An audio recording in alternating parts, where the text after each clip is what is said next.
हमारा क्या है? चारों वेद है, मनुस्मृति है, उपनिषद है। हम कोई भी क्रिश्चियनों का बाइबल को फॉलो नहीं करेंगे। Am I clear? बोलो।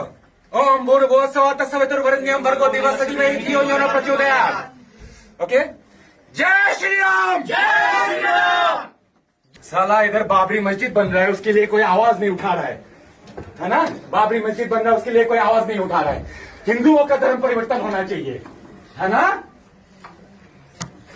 मौलाना Mahmood Madani is anti national, he that bastard should be arrested.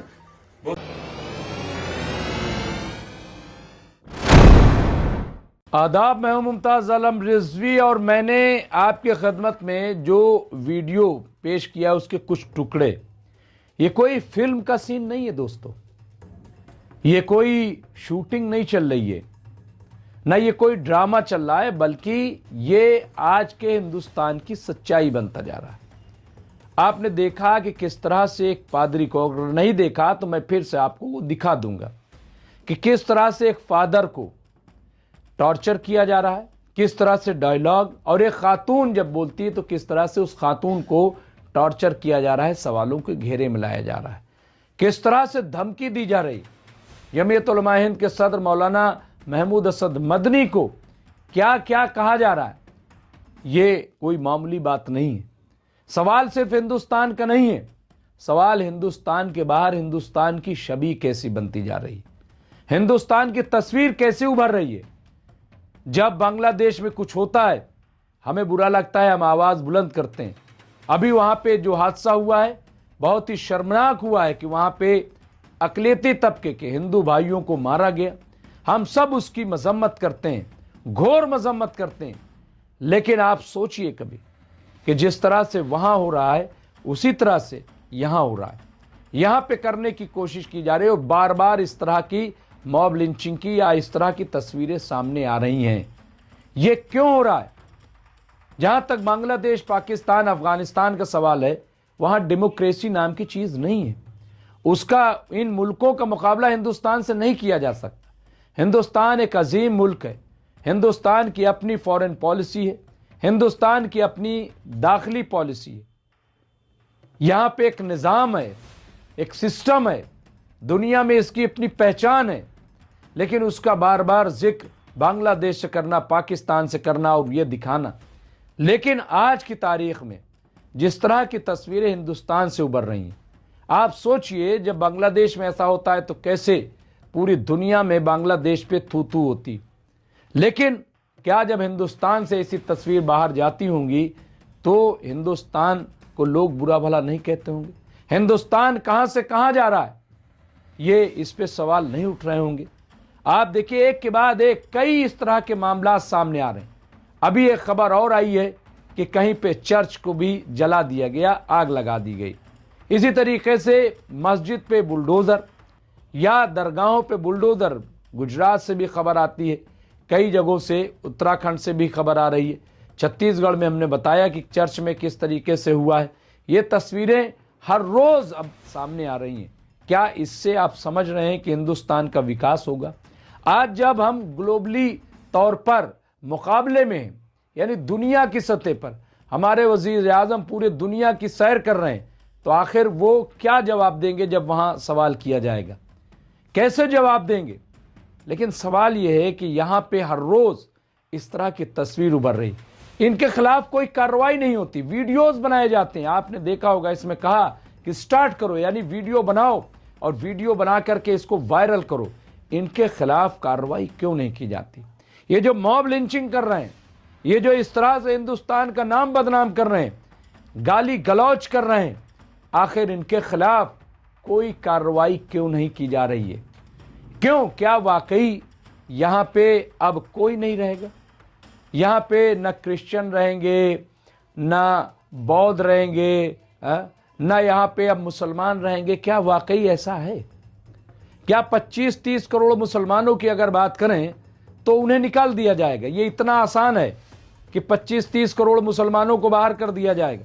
जैसे कह रहे हैं बॉर्डर खोल दीजिए, 25-30 करोड़ मुसलमान बांग्लादेश में चला जाए या पाकिस्तान में चला जाए तो क्या होगा? ये बेअक्ली की बातें जो हो रही हैं, इससे फायदा है कोई?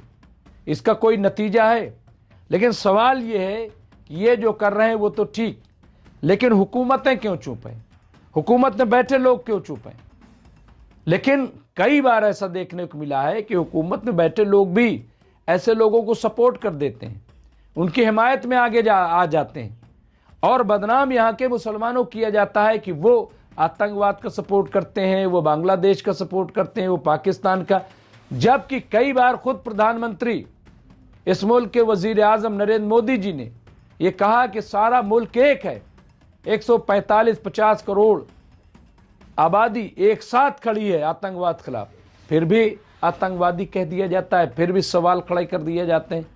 क्या ये अफसोसनाक नहीं है? आखिर ये क्या वोट के चक्कर में, हुकूमत के चक्कर में, मैंने एक बार कहा कि बिल्कुल सही बात है कि कांग्रेस ने मुसलमानों का अपीजमेंट किया, ये सही है, और मुसलमानों की हालत दलितों से बदतर हो गई।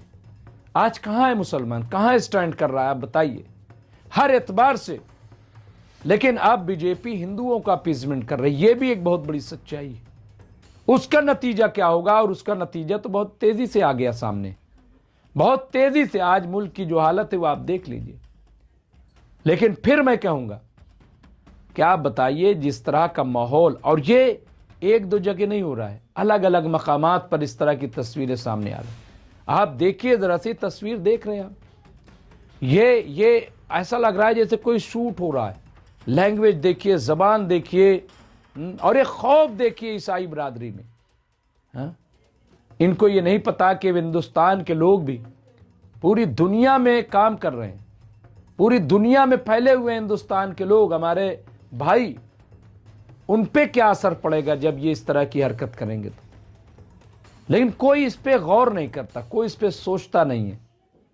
सिर्फ न जाने कहां से ये लोग निकल आए, और जिस तरह के हालात और माहौल बना रहे हैं, ये बहुत ही डेंजर है, बहुत ही ख़तरनाक है। कहीं भी तशद्दुद हो वो नाकाबिले बर्दाश्त है, और उसकी मजम्मत होनी चाहिए। मौलाना महमूद मदनी, जिनको दे रहा है शख्स, उन्होंने बांग्लादेश के मामले में भी अपना बयान जारी किया, और बयान जारी करके सख्त मजम्मत की, और सरकार से मुतालबा किया है कि बांग्लादेश के खिलाफ सख्त से सख्त कार्रवाई की जाए। हमने भी कई टीवी डिबेट में ये डिमांड की है कि जो भी ठोस कदम हो सकता है वो उठाया जाए। लेकिन वहीं पे आप देखिए, मेंबर पार्लियामेंट और मजलिस इत्तेहादुल मुस्लिमीन के सदर बैरिस्टर असदुद्दीन ओवैसी ने पार्लियामेंट में कहा कि 10 मिलियन की मदद बांग्लादेश को करने का ऐलान किसने किया? भारत ने किया है, हिंदुस्तान ने किया है। हिंदुस्तान की तजारत बांग्लादेश में चल रही है, और बहुत सारे रिश्ते हैं। आखिर सरकार कोई ठोस कदम क्यों नहीं उठा रही? ये भी एक सवाल है। क्या महज मगरबी बंगाल में चुनाव है इसलिए इस मुद्दे को उठाया जा रहा है, हवा दी जा रही? क्या एक चुनाव जीतने के लिए पूरे देश को आग में झोंका जा सकता है? कई बार हमने देखा कि झारखंड में चुनाव है तो वहां पे घुसपैठियों का जिक्र आ जाएगा, बिहार में चुनाव है तो वहां घुसपैठियों का जिक्र आ जाएगा, अब यहां मगरबी बंगाल में चुनाव है तो वहां घुसपैठिए आ जाएंगे। लेकिन उसके बाद क्यों नहीं? जो घुसपैठिए हैं, एक प्रॉपर कार्रवाई के तहत उन्हें बाहर किया जाए, कौन मना कर रहा है? लेकिन घुसपैठियों के नाम पे हिंदुस्तानियों को परेशान करना, टॉर्चर करना, क्या ये मुनासिब है?